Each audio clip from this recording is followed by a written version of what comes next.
အားလုံးပဲမင်္ဂလာပါအခုတစ်ခေါက်ဖတ်ပြမယ့်အစီကောင်းတဲ့နာမည်က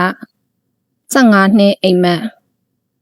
မြင်ကွင်းကလုံးဝမရှင်းပါဆူရှာပြင်းထန်လွန်တဲ့နေ့လည်နေ့တစ်နေ့ထဲကျွန်တော်ရောက်နေတယ်လို့သိလိုက်ရချိန်မှာအလွန်ဆူညံထူးဆန်းတဲ့အတန်တွေနားထဲဝင်လာပါတယ်လက်ကွင်းကိုခောက်အုပ်အုပ်အားနဲ့ဖိတီးတန်းနှဲကိုတန်းစင်မမှန်ဆူဆူဝါဝါညှစ်မှုတ်တန်းစီးကြမမှန်သလိုဖြစ်ရာကနေမှန်မှန်သွားတတ်တဲ့ဝါလက်ခုတ်တန်းတစ်ချက်ချင်းတထောက်ထောက်မြည်နေတဲ့တစ်သားမောင်းတန်းအဝေးစီကနေအမြန်ပြေးလာသလိုအနေအမြင့်မမှန်တဲ့ဘုံတီးတန်များတချင်ချင်မြည်ဟီးနေတဲ့စီတန်များနဲ့အတူခွဲခြားမရတဲ့ရင်ကောင်းတန်နဲ့အတန်နဲ့ကြီးများဘလုံးမထွေးစကားပြောတန်တစ်ခုကြားရပြီးနောက်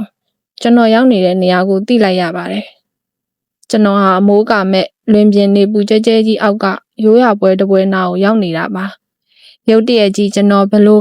ရောက်လဲဆိုတာစဉ်းစားလို့မရနေပူလုံးလို့မျက်လုံးကလည်းဖွင့်ရခက်ပြီးမြင်ကွင်းကလည်းဝါနေတယ်ချက်ခနဲ့ကျွန်တော်သတိရသွားတယ်ကျွန်တော်မှမျက်မှန်ပါမလာတော့ပဲပွဲတော်ဝင်ဝစာတန်းတက်နေရမှာ2003-2004ခုနှစ်ကကျောင်းသားဟောင်းများစုံစည်းပွဲတဲ့ဟုတ်တော့ကျွန်တော်အလဲတန်းကျောင်းသားဘဝရောက်နေပါလားကြည်ရင်နဲ့ကျွန်တော်ရှေ့ကလူအုပ်ကြီးထဲမှာရန်ဖြစ်ရင်းထွက်ပြေးလာတဲ့လူတစ်ယောက်ကကျွန်တော်ကိုအားနဲ့ဝင်တိုင်းမိရာကနေတပတ်လဲပြီးလွင့်ကျသွားတယ်။ဖုန်တွေထဲကနေထားဖို့ပြင်တော့ကျွန်တော်အပေါ်ကနေကိုယ်ရဲ့ခက်သေးသေးမျက်လုံးပြူးပြူးကောင်လေးတယောက်ငုံကြည့်တာနဲ့စုံတယ်။ဟစ်ကောင်ကြီးပြန်လာပြီးနော်တဲ့။မင်းအောင်သူမြင်မဟုတ်လားကျွန်တော်ဝမ်းသာအားရနဲ့သူ့ကိုလှမ်းဖက်ဖို့ပြင်တော့သူနောက်ကိုခြေလန်း2လမ်းလောက်နောက်ဆုတ်သွားတယ်။အောင်သူမြင်ဟာလိုတာထပ်ပိုးပိန်ပြီးထင်သားတာထက်အားနေပြီးဖြော့တော်နေတယ်ခက်ကိုင်းကိုင်းကိုယ်တွေကိုမစိုးတလောက်လေးမတ်လိုက်တယ်ဟိုနားမှာကိုထေးတို့ကိုကြီးအောင်ကြီးတို့ရှိတယ်မင်းကိုစောင့်နေကြတာဆိုပြီးလက်ညှိုးထိုးပြလိုက်တယ်ကျွန်တော်တော်လေးအံ့အားသင့်သွားတယ်အောင်သူမြင့်ဟာငယ်ဘွားကကျွန်တော်အချစ်ဆုံးတငယ်ချင်းပါဒီကောင်စိမ့်သွားလိုက်တာအရင်လိုမျက်လုံးပြူးပြူးနဲ့ကျွန်တော်ကိုစတာနောက်တာတွေဒီကောင်မလုပ်တော့ဘူးကျွန်တော်ခေါင်းတွေမူးနောက်လာလို့ခေါင်းကိုလက်နဲ့အုပ်ထားရတယ်ပြန်မော့ကြည့်တော့အောင်သူမြင့်မရှိတော့ပါမင်းတနေ့ဒီလိုပြန်လာမယ်ဆိုတာငါတို့သိပြီးသားကွာဝေယံဦးပါလားဘေးမှာကိုထေးစိုးနိုင်ဦးကိုကြီးအောင်ကြီးနဲ့ငကြိုင်တို့ပွဲနှစ်ပေစီးဝါလိုက်တဲ့အနားမှာရဲလွင်မောင်လင်နဲ့ချစ်ဦးမောင်တို့မိုးတို့မတက်ဒီကောင်တွေအားလုံးအရက်အမောင်းအဝတ်စားနဲ့ပုံစံအားလုံးကတစ်ခုစီကွဲပြားနေပေမဲ့မျက်လုံးမျက်နှာနဲ့အကြည့်တွေကတပုံစံတဲ့သစိမ်းတယောက်ကိုဖြတ်သွားဖြတ်လာကြည့်လိုက်သလိုမျိုးခါခါတီးတီးအောင်သူမြင့်ရောကျွန်တော်အမောတခေါမေးလိုက်တယ်မင်းကောင်လားတေးရကြပြီလေမင်းမသိဘူးလားပွဲတော်ကပိုးပြီးမူးရမှားရင်းစရာဖြစ်လာတယ်ဒီနေရာကဘာလို့ဒီလောက်တောင်ခြောက်ခြားစရာဖြစ်နေရတာလဲဒီထဲကလူအားလုံးဟာကျွန်တော်အရင်နှီးဆုံးပေါင်းခဲ့တဲ့သူတွေကြီးပါပဲတစ်ချိန်တည်းမှာသစိမ်းသူတွေလည်းဖြစ်နေကြတယ်ဒီထဲအောင်သူမြင့်သေးပြီဆိုပါလားငါတောင်းပန်ပါတယ်ကွာအောင်သူမြင့်ဟာမင်းသေးတာငါမသိလိုက်ဘူးအေးစေးပါသူသိမယ်ဆိုတာမင်းရောငါတို့ရောအကုန်သိပြီးသားပဲမင်းကဘာဖြစ်နေရလဲမကြောင်စမ်းပါနဲ့ကွာကိုကြီးအောင်ကြီးကမျက်နှာသိမ်းနဲ့ဝင်អော်တယ်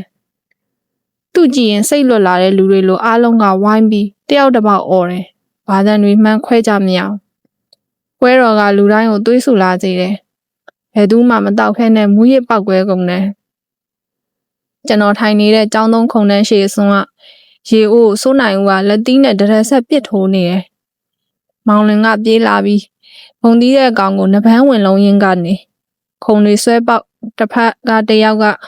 ငါပဲကွမင်းတို့နဲ့ရတရွေးစွမဲ့ကောင်ဆိုတာပြောရင်ပြေးလာတယ်။မင်းတို့တက်တိရှိရင်လိုက်ခဲ့ကွဘဲကောင်မှလူမထင်ဘူးဆိုပြီးကိုထေးကပွဲကင်းနဲ့စုဝင်သွားတယ်။အားလုံးဝယုံသုံးကစူညံပွက်လောရိုက်ပြီးမထင်မှတ်ပဲအနိဋ္ဌာယုံလေးဖြစ်သွားတယ်။ပွဲတော်ကနေရှိန်ပို့လာတယ်။ထူးခြားတာကလူတွေကပြဿနာကြီးကြီးတက်နေပေမဲ့တချင်းတန်ကရွှင်ရွှင်မြူးမြူးလူတွေဟာလိုလိုနေရင်စိတ်တူနေကြတယ်။ကျွန်တော်အင်ကြီးကိုစောင့်ဆွဲလိုက်သလိုဖြစ်လို့နောက်ပြန်လှည့်ကြည့်တော့အောင်သူမြင့်ငါသွားတော့မယ်ကွာပြန်ကျင်ပြီးတဲ့ချွေးတွေနစ်နေတဲ့သူ့မျက်နှာကိုကြည့်ရင်တခုခုပြောဖို့လို့တော့ရဲလင်စီကအော်တန်ကြလို့ပြန်လှည့်ကြည့်လိုက်တယ်။ရဲလွင်ကိုမမြင်ရတော့ဒီဘက်ပြန်လှည့်တော့လဲအောင်သူမြင့်ကိုမတွေ့တော့ပွဲသိမ်းသွားပြီထင်တယ် ကျွန်တော်ပြန်ကျင်လာပြီးပွဲကင်းအပြင်ကနေကြည့်တော့ဝေယံဦးကိုတွေ့တယ်ဒီကောင်ကိုနှုတ်ဆက်ဖို့သွားရင်စိတ်ကရုပ်ချီးစက်တုံးလို့နာနာကျင်ကျင်ဖြစ်လာတယ်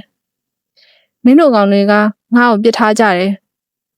ဝေယံဦးကမထီတထီပြုံးရင်ပွဲကင်းနောက်ဖက်မှာရဲလင်နဲ့ကိုကြီးအောင်ကြီးတို့ရှိတယ်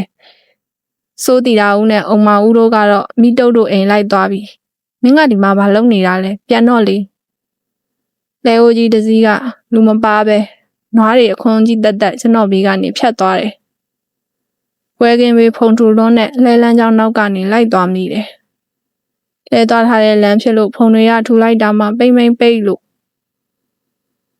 ဖုံတွေထက်လမ်းလျှောက်ရင်အလိုလိုငိုချင်လာတယ်ကျွန်တော်ဘဝမှာအရေးကြီးတဲ့အရာတစ်ခုဆုံးရှုံးနေရတယ်လို့မျိုးနှင့်ငနဲ့ဖြစ်လာတယ်လေယူဝေးတော့ဖုံတွေကကျွန်တော်ကိုတမင်လူမမြင်အောင်ဖုံးအုပ်ထားသလိုဖြစ်နေတော့ဖုံတွေထဲမှာကလေးတယောက်လိုငိုမိတယ်အဝေးမှာခြူတန်လိုကြားမိတယ်ကလေးတယောက်ရဲလိုက်သလားအဲ့တလိုရဲခြင်းနဲ့ဟုတ်တယ်